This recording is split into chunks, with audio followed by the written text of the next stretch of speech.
There's been a lot of talk about Games Workshop recently. Profit spikes, IP infringement, boycotting, Codex Creep, and out of stock products. And it feels like it's been going on for a while. But as an Englishman, I love to moan. I'm just going to complain. But before I start, I will say that I do actually love Games Workshop. I love their models. I think they are fantastic, they are beautiful, and they really capture something that I can't quite describe. It's kind of like the equivalent of a kid getting Lego. I don't know what I'm trying to say. I just think Games Workshop's really cool. I'm totally engrossed in their miniatures, the lore, and even their games. And I should say that I'm not legally required to say that at all whatsoever. I'm totally open to criticise them, including Codex Creep, which is a real big issue, and they're only just starting to address it. However, I still love it, and I own a lot. I've got a bit of stuff that was either given to me by friends or fans because of my recent incident with the warsuit, or I've bought it myself, and on this side is what Games Workshop sent me for free. I'm very thankful that they send me this much for free, so thanks Games Workshop for being ace in this regard. No matter what criticisms you may have about the company, about what they do with their products, you can't really lie that they do make some of the best miniatures on the market, and that's why I'm kind of bullying them today, because they are the biggest and they are the easiest to bully. However, there's no better feeling than taking a gigantic box of this, full of plastic, building it, and, getting it all out on the table and playing a brand new game with a friend or family. But that isn't the problem I want to talk about. It's this. Plastic sprues. These are integral to owning miniatures in Warhammer or any miniatures game. Again, Games Workshop are just easy to bully because they're really good for the title.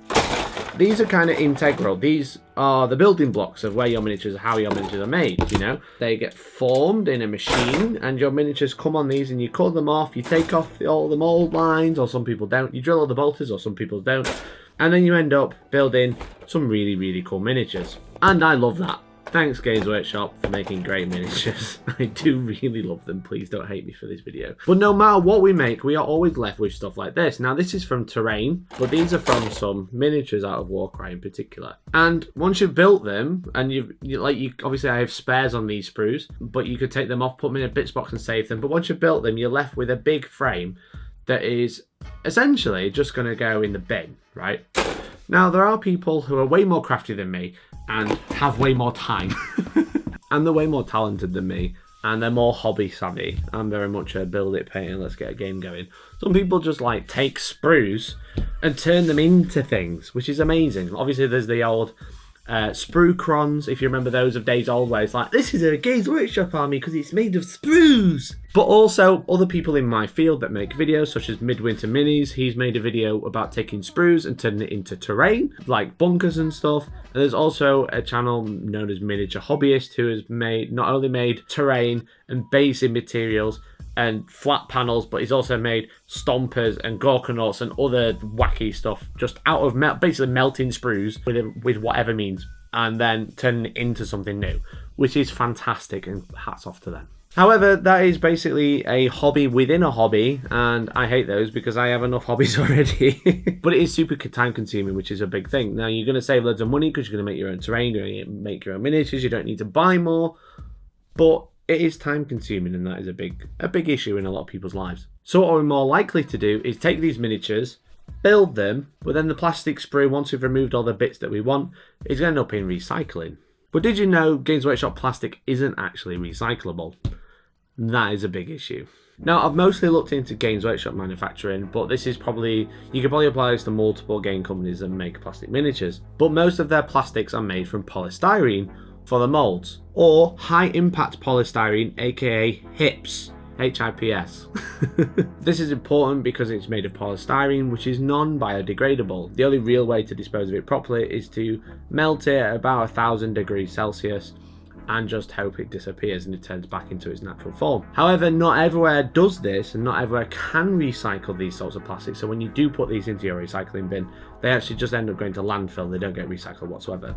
Now, there are local facilities that will actually take these sorts of plastic and dispose of them properly. They don't operate a curbside pickup for these sorts of plastic. You will have to go somewhere, which is an issue, because the more effort that is left on the consumer to recycle these plastics, let's be real, the less likely we're going to do it.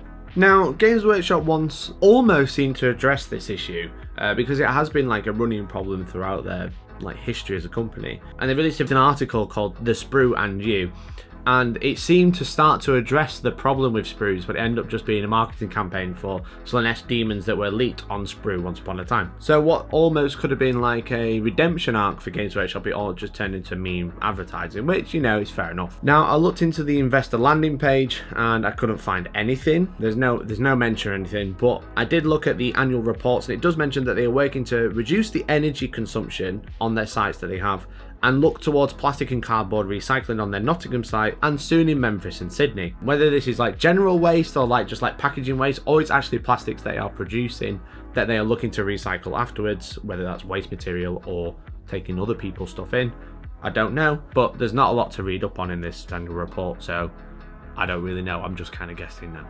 So what I'm saying is all of this waste that I mentioned is just going to end up in landfill and stay in the ground for hundreds of years because it's not biodegradable and it doesn't react to photo-oxidization, which is essentially breaking down with the sun.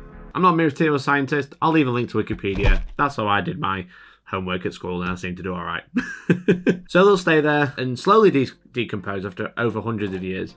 And then little parts of them will break off and turn into microplastics, which is a term you might have heard. Microplastics essentially end up soaking through the ground, ending up in our waterways and eventually the sea. And they take thousands of years to degrade. It just doesn't go away.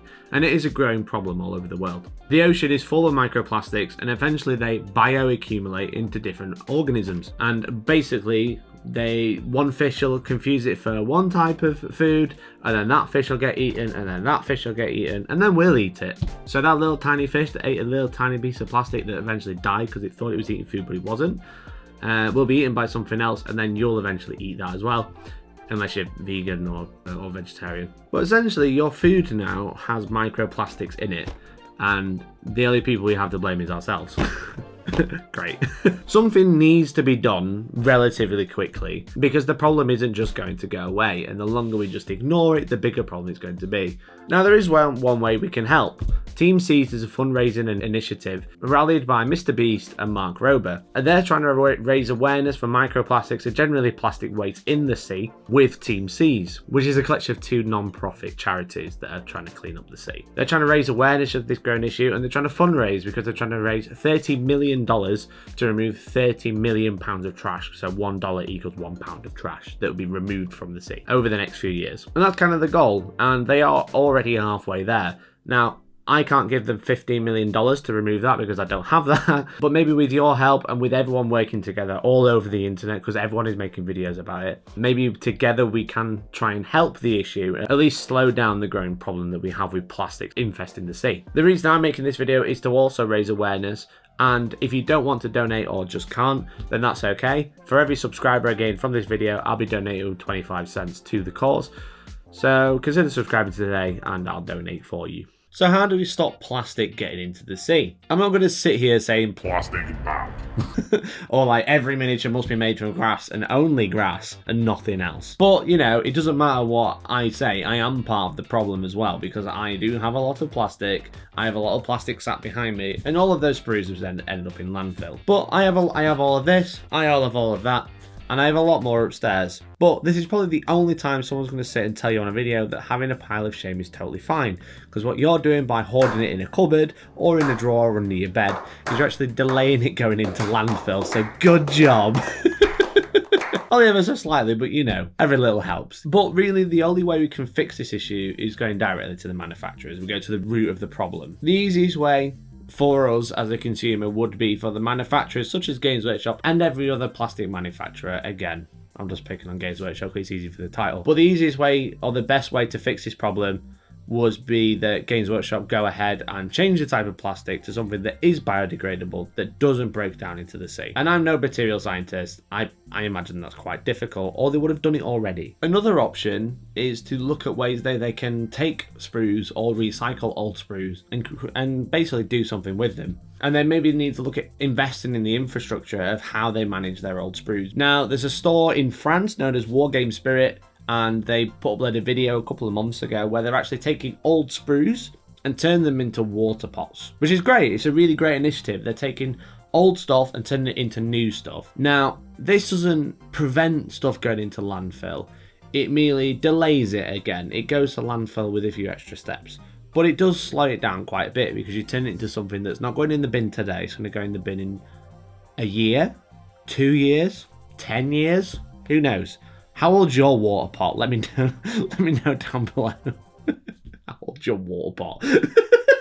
However, if Games Workshop did start doing something like that, it's a lot better than what they're doing now, which from the outside looks like a whole lot of nothing. And I appreciate that these miniatures are super finely detailed, and maybe like when we melt down plastic and reuse it with this style of plastic, then maybe they can't recreate this sort of detail. But there is a lot of products, including the water pot that they make, which aren't so detailed, don't need to be quite as precise. Let's say they could take old sprues, melt them down, crush them and put them back in and create a new product, and then even sell it back to us, because I don't think anyone would care. Most plastic is recycled these days anyway. No one's going to complain if they took in old sprues and then turned them into water pots or spray sticks or whatever and then sold it back to us. We'd clap like seals. But ultimately, the only thing we have in our control right now is our own actions. We can't control what Games Workshop does. We can only try and raise awareness. We can try and recycle plastics if there is a facility in our local area, and I do encourage you to do so. It's something that I'm going to be doing from the future, because it is an issue, and the more that we put into landfill, the more it's going to be a problem for us, our future generations, and so on. The other thing you could do is donate to Team C's. Obviously, this is a whole initiative. The whole point of it is to remove 30 million pounds of plastic in total. I think I watched a video where someone said it's over 13 metric tons of plastic from, or trash in general, from the sea. It's a lot of trash. Or finally, the only other way we can help is to raise awareness, whether that's sending people or telling a friend about the initiative and sharing the webpage with them, or even sharing my video if you want to, so they can understand the issue from a wargamer's perspective, and maybe that's kind of come across to you in a good way that might be helpful to a friend. But ultimately, that's it. That's all I've got. I hope this video has been informative. It's a little bit different from my normal content. I'm just insulting the entirety of Games Workshop this time, rather than just the rules department. Shout out to you guys. Thanks for all the content. I feel like I have to use my platform for good sometimes, not just to criticize people. And maybe if we rally enough, Games Workshop might finally listen, or other companies might start listening and start making moves to help the planet as a whole. So thanks again for watching. I really appreciate it. If you like Warhammer or wargaming in general, then do consider subscribing. And every time you do, I'm going to make a donation. So there's my incentive for making the video. Thank you everyone, and hopefully I'll catch you in the next one. Bye bye now.